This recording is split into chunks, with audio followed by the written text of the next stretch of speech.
What's happening in Tibet right now is the country's basically in virtual martial law.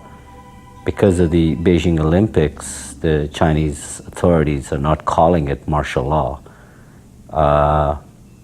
It's happened as a result of basically what transpired in March, where every section of Tibetan society rose up against the Chinese occupation. And this initially scared the Chinese Communist Party, because if they're about one thing, they're about control, and they thought they were losing control. I look forward to going back to my country, which I've never been to yet, and I look forward to going back to my house where my father was born and where his 8 other siblings were born and grew up, and how, you know, I've heard stories from my grandfather how they had horses and yaks and how they used to go, and, you know, they were pretty much cowboys, and how, you know, and we still have our house in Tibet. And so I look forward to go to that one day and sort of claim it, you know. In our present day sort of Canadian society, with hundreds of different issues and with a lot of people trying to get their voices heard, activists are forced to use civil disobedience, peaceful, nonviolent civil disobedience, as a tool, as a mechanism where they can, you know, really test the limit of their freedom and push the boundaries to say that this is something that we really care about, and this is something that the government needs to address, whether it be the Canadian government or the Chinese government. I could see tears in his eyes through his glasses when he saw those little Tibetan kids who were born and raised in North America, have never even seen Tibet, perform Tibetan traditional dances for him, in front of him.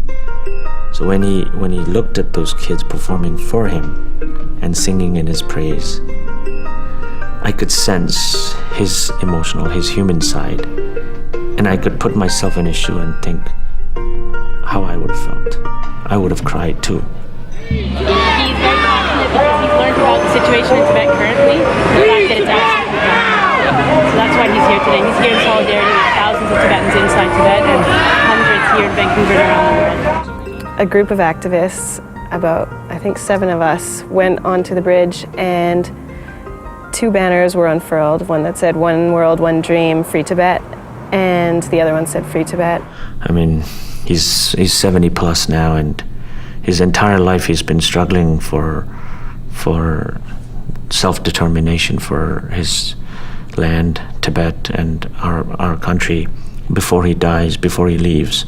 He really wants to make sure his people, his culture, his traditions, his beliefs, his philosophy, the religion exists and flourishes and blossoms. It was a big deal because, you know, the world, in a sense, at least North America, was waiting to see what was going to happen, because the torch represented so many things that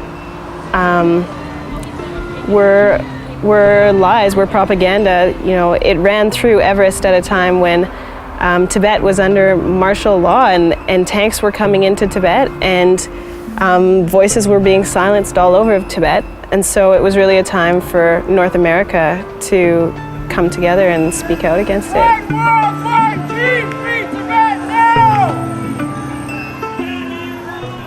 We have no reason to be afraid of them, you know, because usually people are genuinely afraid when they've done something wrong. When they are wrong, we're not. The issue itself, I mean, an illegal occupation of a country that has their own religion, their own language, their own culture, their own government, their own money, it's sad.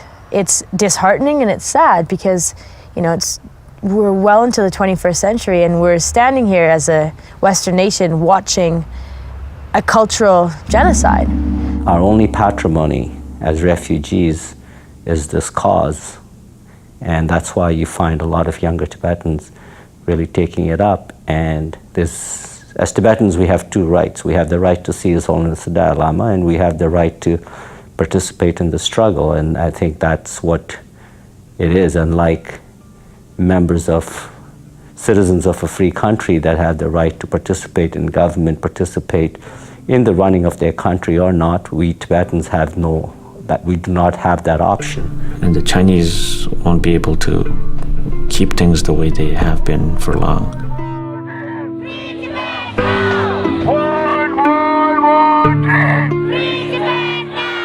I'm pretty sure something's going to happen.